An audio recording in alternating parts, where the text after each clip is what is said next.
Hello dear students, কেমন আছো সবাই? আশা করি ভালোই আছো। Welcome to BR chemistry class. তো আজকে আমি চলে এসেছি তোমাদের সামনে আরেকটি নতুন ক্লাস, নতুন ভিডিও নিয়ে। যদি ভিডিওটি তোমাদের ভালো লেগে থাকে চ্যানেলটি সাবস্ক্রাইব করো, বেল আইকনে প্রেস করো এবং লাইক শেয়ার কমেন্ট করো, যাতে আমি পরবর্তী ভিডিও তৈরির মোটিভেশন পাই।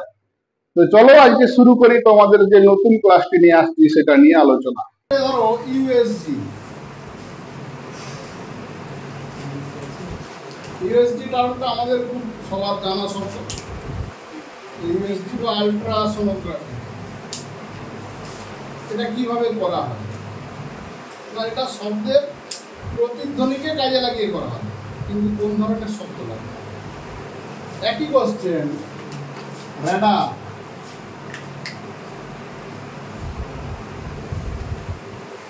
রেডার, এই রেডার শব্দটাও আমরা প্রায় শুনে আছি যে বিপক্ষ বিমান আসছে, রেডারে ধরা পড়েছে, তাই তো? সোনার, এই একই জিনিস। এইগুলো যে ব্যবহার করা হয় সবগুলোই শব্দের প্রতিধ্বনিকে কাজে লাগিয়ে ব্যবহার করা হয়, কিন্তু কথা হচ্ছে কোন ধরনের শব্দ আমরা ব্যবহার করি। তো সেই জিনিসগুলো সম্পর্কে জানতে আমাদেরকে পড়তে হবে কি শব্দের বৈশিষ্ট্য এবং শ্রাব্যতার সীমা।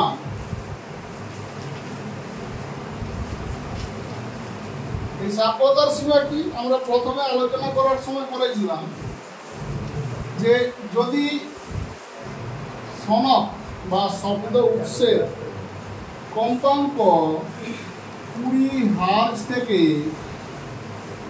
20,000 হার্জের মধ্যে হয় বা এই সীমার মধ্যে হয়, তবে আমরা শব্দ শুনতে পাবো, নাহলে শব্দকে শুনতে পাবো। এবার কথা হচ্ছে কোনো সনকের কম্পাঙ্ক কি 20 হার্জের কমে হয় না, না কোনো সনকের কম্পাঙ্ক 20,000 হার্জের বেশি হয় না। তো এই যে কম্পাঙ্কের সীমা পেরিয়ে যে শব্দগুলো উৎপন্ন হয় তারও সেগুলো এক প্রকার শব্দ। এই শ্রাব্যতার সীমা বা সনকের কম্পন অনুসারে শব্দকে আমরা 3 ভাগে ভাগ করতে পারি। যখন সনকের কম্পাঙ্ক 20 হার্জ থেকে 20,000 হার্জ, ঠিক আছে, তখন এটা হচ্ছে শ্রুতিগোচর শব্দ।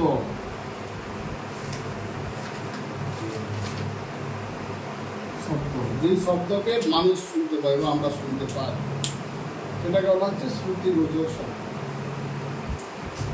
ইংরেজি হচ্ছে অডিবল সাউন্ড।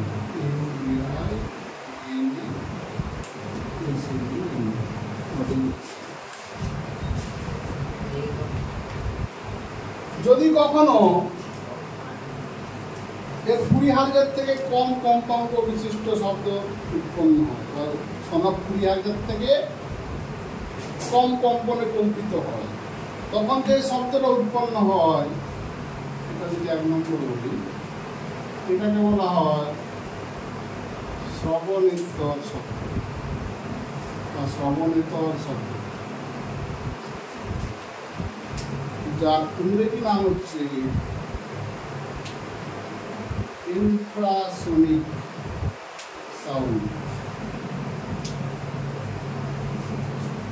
যেখানে কম্পাঙ্ক হচ্ছে লেস দেন 20 হার্জ। যখন কোনো সনকের কম্পাঙ্ক 20,000 থেকে বেশি হয় তখন তাকে বলা হচ্ছে শ্রবণোত্তর শব্দ। শ্রবণোত্তর, শ্রবণোত্তর দুটো টার্ম কিন্তু আমাদেরকে মনে রাখতে হবে। শ্রবণোত্তর বা এর ইংরেজি নাম হচ্ছে আল্ট্রাসোনিক সাউন্ড। আল্ট্রাসোনিক সাউন্ড যার কম্পাঙ্ক হচ্ছে গ্রেটার দেন 20,000 হার্জ। তো আমরা শুনতে পাই কোনটা না 20 থেকে 20,000। তাহলে সমান্তর শব্দ কি? এই শব্দটা শুনতে পাই কারা? হাতি, কুড়ে, তিমি। এই কম্পনে হয় ভূমিকম্প। ভূমিকম্পের যে কম্পনটা আছে এই কম্পাঙ্কের মধ্যে হয়। সেই জন্য এই হাতি, পিঁপড়ে, তিমি ভূমিকম্পের খবর আগে জানতে পারে। তার কারণ হচ্ছে তারা ওই কম্পাঙ্কটাকে শুনতে পায়, ওই কম্পাঙ্কের শব্দ। সেই জন্য তারা আগে প্রকাশ করে। শ্রবণোত্তর শব্দ 20,000-এর বেশি, শক্তি বেশি। এগুলো কারা উৎপন্ন করে? যেমন বাদু, আমাদের চেনা পরিচিতের মধ্যে বাদু শুনতে পায়, তারপর কম্পাঙ্কের বেশি শুনতে পায়। তারপরে ধরো কুকুর, বিড়াল, ডলফিন,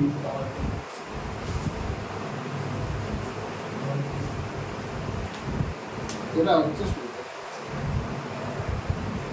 বাদুড় শিকার করে কিসের সাহায্যে?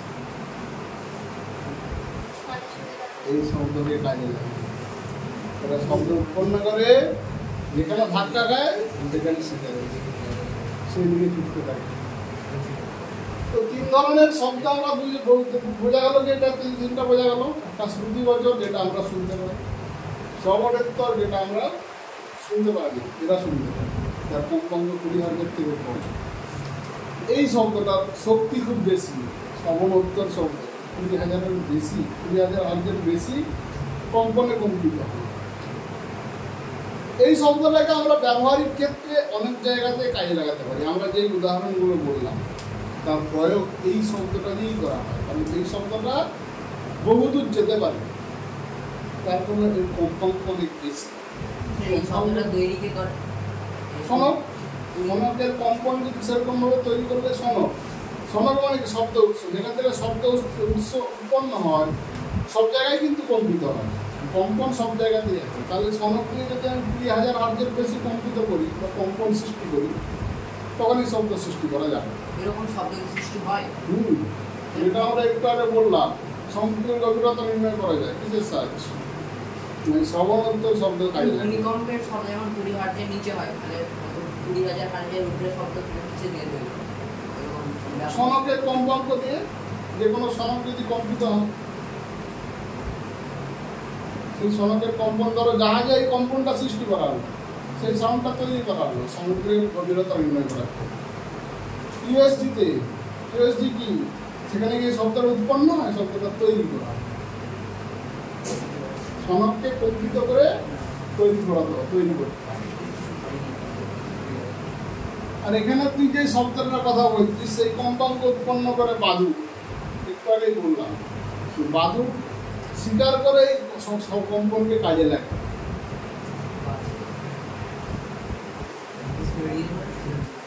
শব্দ, এই শব্দটাকে কাজে লাগায়। সে যখন শব্দটা উৎপন্ন করে, যদি শিকার থাকে সেখানে বাধা পাবে, সেই দিকে সে শিকারের অভিমুখে রওনা হয়।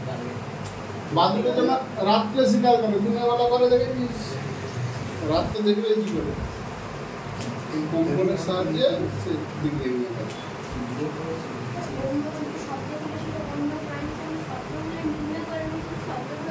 বুঝতে পারে।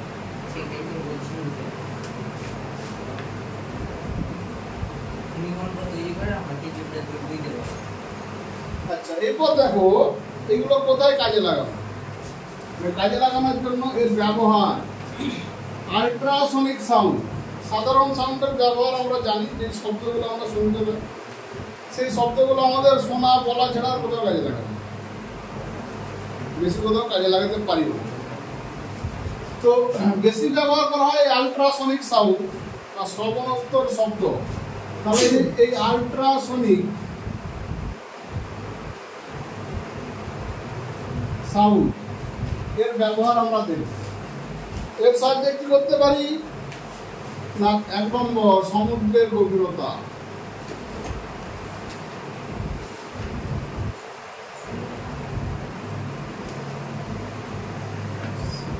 সমুদ্রের গভীরতা নির্ণয় করা যায়, এটা প্রমাণ করে এবং প্রমাণ নিশ্চয় করতে দেয়। তো ধরো প্রমাণ করতে গেলে আমি ছবিটা প্রথমে আঁকতে হবে। আমি বললাম এটা সমুদ্রের জলতল। এবার যখন জাহাজ যাচ্ছে, জাহাজ তো সমুদ্র থেকে একটু ডুবে থাকবে, কতটা গভীরতায় জাহাজ আছে।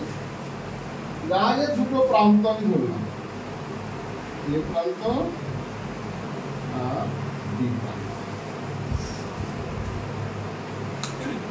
জাহাজের এই প্রান্তে ধরো একটা শব্দ তৈরি করা হলো। আর এখানে আরেকটা জিনিস ধরে নাও যে আমি মনে করলাম সমুদ্রের তলদেশ হচ্ছে, তাহলে জাহাজের এই প্রান্তে যদি একটা শব্দ উৎপন্ন হয়, সে এসে কোথায় কিন্তু সমুদ্রে ধাক্কা দিবে বা সমুদ্রের তলদেশে ধাক্কা খাবে। ধাক্কাকে কি হবে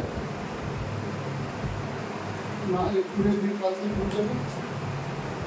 তাহলে এই প্রান্তে শব্দ উৎপন্ন করলো, বি প্রান্তে গিয়ে সে শুনতে দেবে। আমি মনে করলাম যে শব্দ এ প্রান্ত থেকে বি প্রান্তে যেতে সময় লাগছে টি সেকেন্ড বা টি সময়। এই শব্দটার তো একটা বেগ থাকবে। আমি মনে করলাম শব্দের বেগ হচ্ছে টি।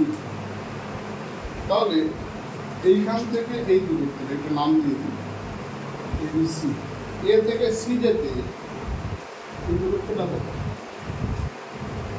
এই দূরত্বটা হবে যদি এস ধরি বা S1 ধরি, তাহলে ভি গুণিত ভি, কারণ ভি বেড়ে যাচ্ছে টি সময় ধরি, তাহলে এই দূরত্বটা হচ্ছে ভি।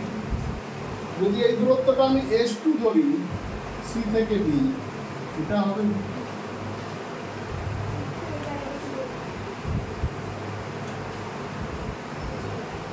এ থেকে সিতে যাচ্ছে, আবার বি থেকে সিতে যাচ্ছে, ভি বেগে যাচ্ছে টি সময় ধরে, তার দূরত্ব ভিটি, S2 হচ্ছে ভিটি।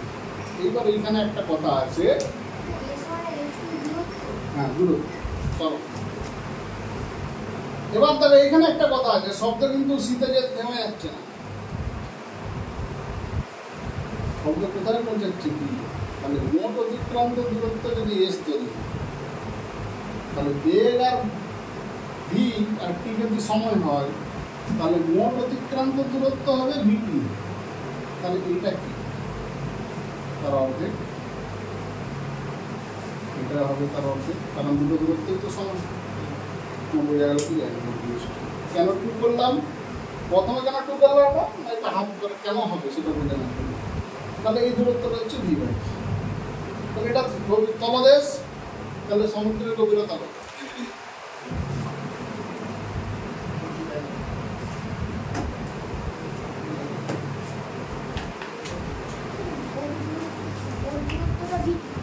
মোট দূরত্ব ভিটি, এটা হচ্ছে ভিটি বাই টু, এটা ভিটি বাই টু।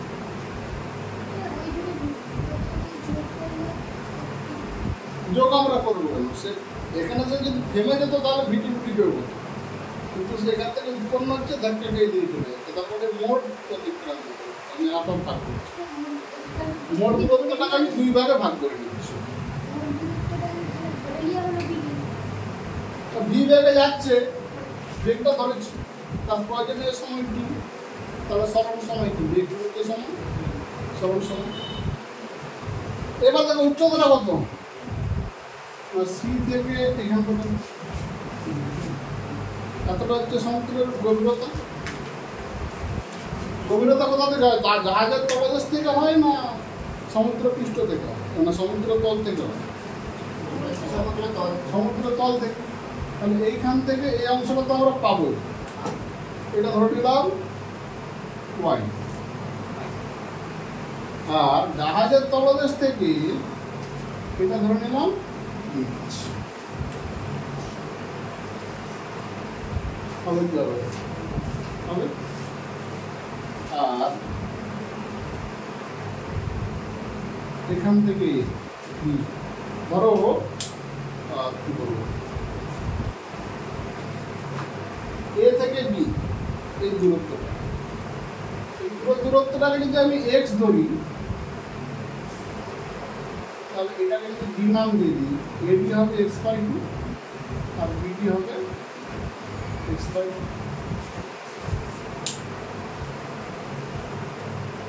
বোঝা গেল না জিনিসটা? বুঝা গেছে?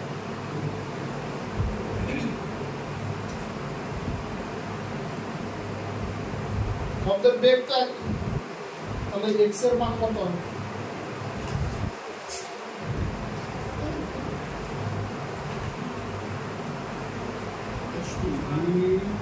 T1 by 2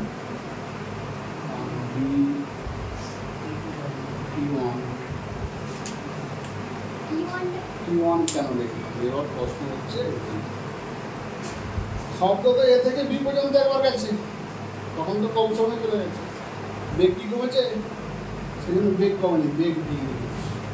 T1 কি? এ থেকে বি পর্যন্ত শব্দ যেতে যে সময় লাগছে,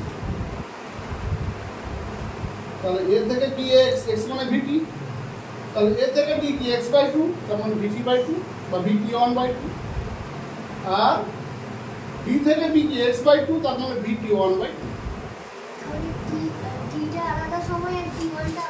অবশ্যই, কারণ টি সময় শব্দ এ থেকে বি যাচ্ছে, তার মানে এখানে তুমি লিখে দাও এ বি দূরত্বকে তো সময় লাগছে টি, আর আরেকটা সময় আছে এ থেকে ডি হয়ে বি, এটা হচ্ছে T1, আর এ থেকে সি হয়ে বি, এটা হচ্ছে টি। এটা বোঝা গেল কি? জানি কোনটা বুঝতে পারছি?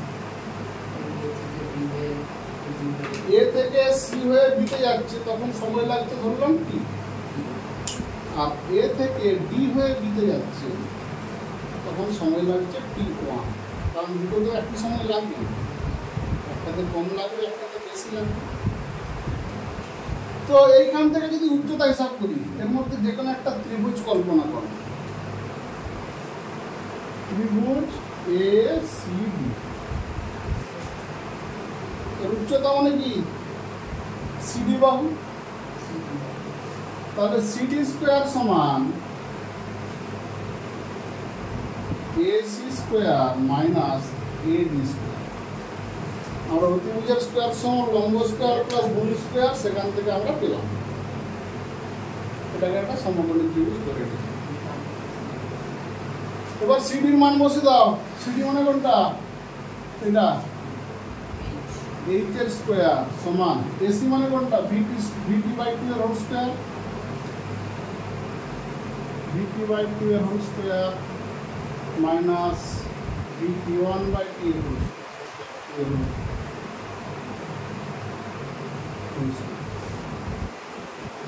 এটা হলো, তাহলে এখান থেকে আমরা এইচ এর স্কোয়ার সমান কত পারি? V square T square by 4 minus V square T1 square by 4।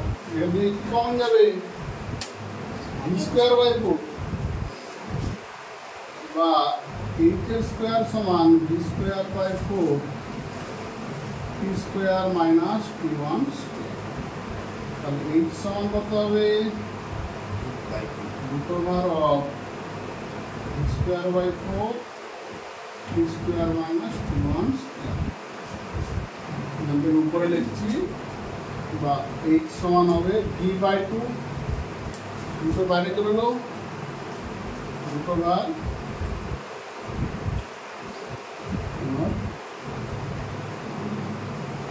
Square minus T1 square. H মানে কি? সি থেকে ডি, এখন তো এক্স বাকি আছে, তাহলে মোট দূরত্ব যদি আমরা মোট গভীরতা যদি আমরা ডি ধরি, তাহলে ডি সমান কি হবে? X plus H. তাহলে x এর মান আমরা ওখানে সরি x নয় ভুল বললাম y প্লাস h এটা তো y h এর মান বসিয়ে দাও y plus b by 2 root over t square minus t1 y plus h কারণ এইচটা হচ্ছে সি থেকে ডি এটা সমগ্রের তল নয় d d d দূরত্ব কোনটা? এই যে ডি এটা যেখানে জাহাজের তলদেশ আছে ওই দূরত্ব আর এক্স থেকে কারণ শব্দ তো জাহাজের তলদেশ থেকে উৎপন্ন করা মানে ওই যেখানে ওই x টা লেখা আছে ওই অপর দূরত্ব মানে হ্যাঁ, d এটা হচ্ছে এইচ এটা হচ্ছে ওয়াই তাহলে মোট এইচ প্লাস ওয়াই হচ্ছে ডি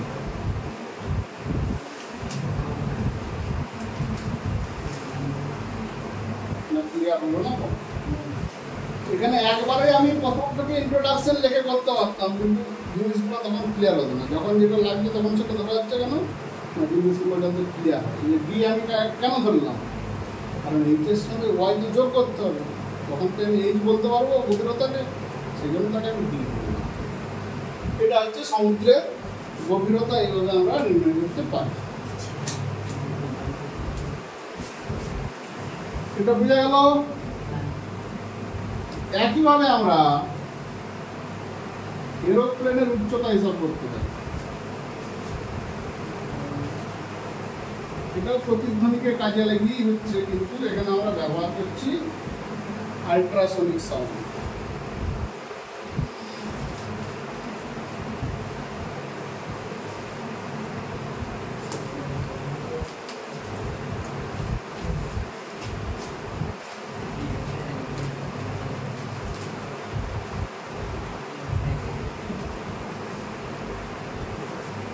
উড়োজাহাজের উচ্চতা নয়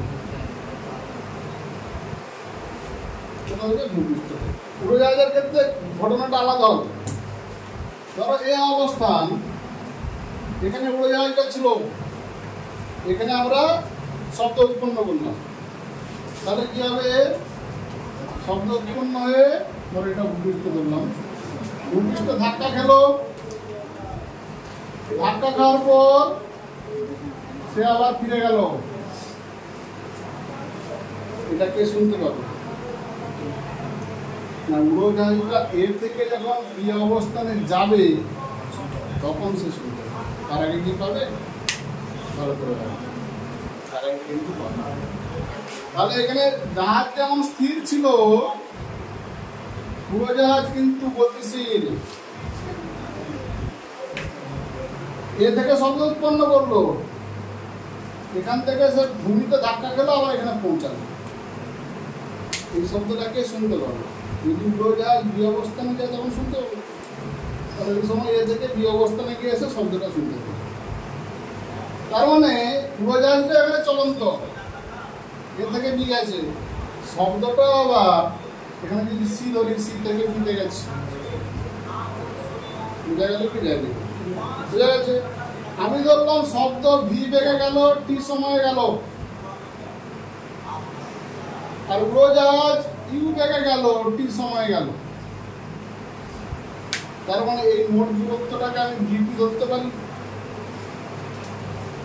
এরপর এখান থেকে একটা লম্ব টেনে দিলাম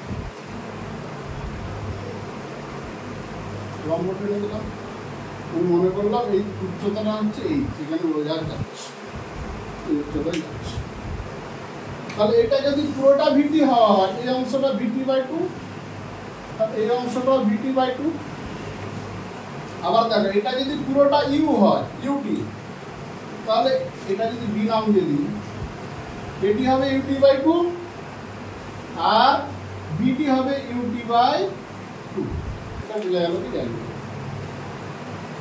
ক্লিয়ার হয়েছে এটা এরপর আমি যদি যে কোনো একটা ত্রিভুজ ধরে হিসাব করে নিই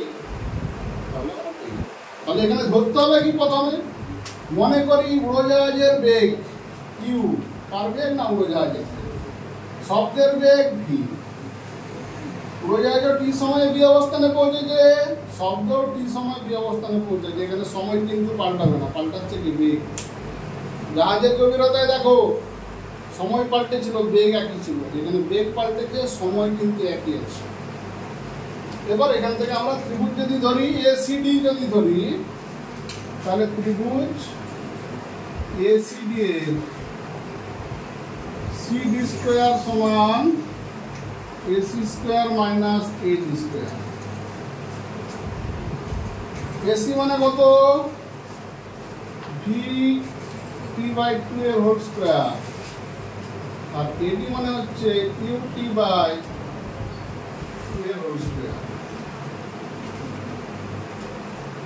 এটি বোঝা গেল কি? ঠিক আছে, বা এখান থেকে এসিডি মানে এইচ স্কোয়ার, এখান থেকে ভি স্কোয়ার বাই 4 কমন নিলে, sorry T square by 4 common নিলে পড়ে থাকবে দেখো V square minus Q square. একটা স্টেপ আমি জাম্প করলাম। এখান থেকে এইচ মানে কত পাবো? এইচ মানে root over T square by 4 into V square minus Q square, বা এইচ সমান পাবো T by 2 root over V square minus Q square. এই সূত্রের সাহায্যে আমরা উড়োজাহাজের উচ্চতা নির্ণয় করতে পারি।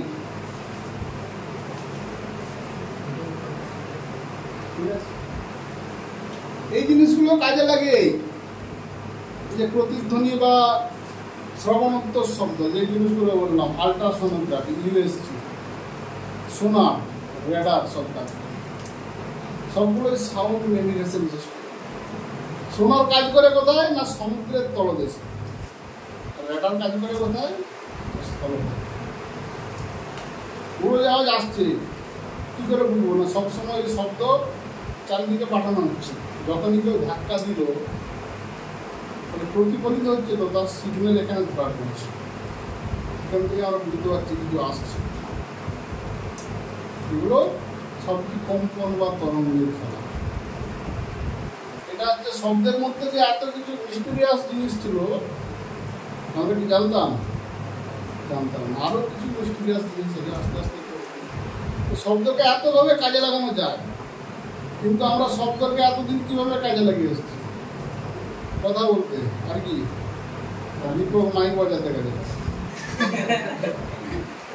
এইভাবে ব্যবহার করা হচ্ছে, গান শুনতে কাজে লাগানো। কিন্তু শব্দের এই গুরুত্বপূর্ণ ব্যবহার, যেগুলোতে এক একটা দেশের সিকিউরিটি সিস্টেম দাঁড়িয়ে আছে, সেটা কিন্তু শব্দের সাহায্যে করতে হবে। সেই জন্য শব্দের এর বৈশিষ্ট্য এবং এই ধর্মগুলি খুবই গুরুত্বপূর্ণ। ঠিক আছে, আজকে এটাই থাক।